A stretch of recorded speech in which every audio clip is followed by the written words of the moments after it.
আহারে আমি যখন মাদ্রাসা বন্ধ দিলাম সেদিন ঢাকা সাভার এলাকায় আমার মাহফিল ছিল। মাহফিল শেষ করে আমি রাত্রিবেলায় মাদ্রাসায় এসে ঢুকলাম, তখন 3টা সাড়ে 3টা বাজে।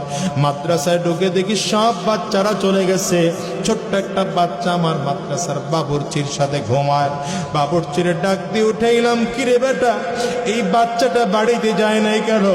বাবুর্চি আবার দিকে তাকায় কান্না করে আর বলে, হুজুর আমি জানি না, আপনি ওরে ঘুম থেকে উঠে জিজ্ঞাসা কর।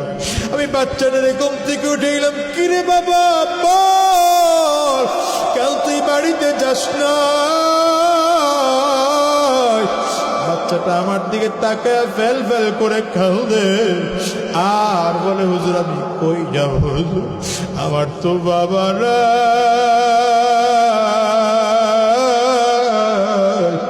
হুজুর আমার মা থাইকা আজকে নাই, আমি কার কাছে যাব, বাড়িতে যাব না।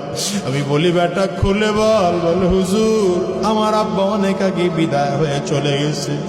বাবা বিদায় নেওয়ার পরে মা আবার আরেক জায়গায় বিয়ে বসছে। ওই বাড়িতে গেলে আমার নতুন আব্বু আমারে মোটেও আদর করে না, আমারে ধমক দেয়, মার দেয়, আমারে মোটেও আদর করে না, ভালোবাসে না। আমি কিছু খাইতে চাইলে খাইতেও দেয় না। আমি আর বাড়িতে যাব না, বাড়িতে যাব না। বাচ্চাটা পকেট থেকে 20 টাকার একটা নোট বের করে দেখায়, হুজুর এই 20টা টাকার নোট আমার কাছে আছে, যেই কয়দিন মাদ্রাসা বন্ধ আমি খানা কিনে কিনে খাবো। আমার বড় মায়া লাগলো, বাচ্চাটারে উঠাইয়া কোলের মধ্যে নিলাম, বললাম বাবারে কে বলছে তোর বাবা নাই?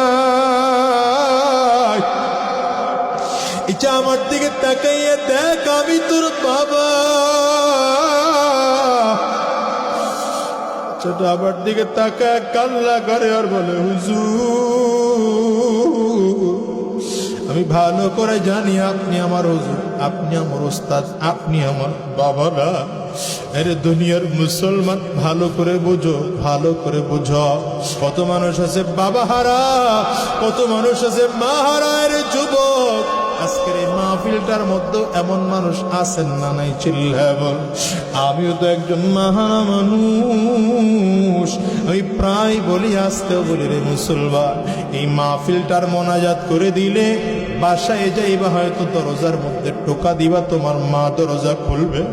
আমি আজাদের ঘরে কিন্তু মানা বাসায় গিয়ে দরজার মধ্যে টোকা দিলে আমার মা দরজা খুলবে না। এর যুবক খেয়াল করো, তোমার আমার মা এখানে নাই, এমন আছে না নাই? আছে না নাই? জোরে বলো। আজকের এই মসজিদটার মধ্যে এমন লোক খুঁজলে পাওয়া যাবে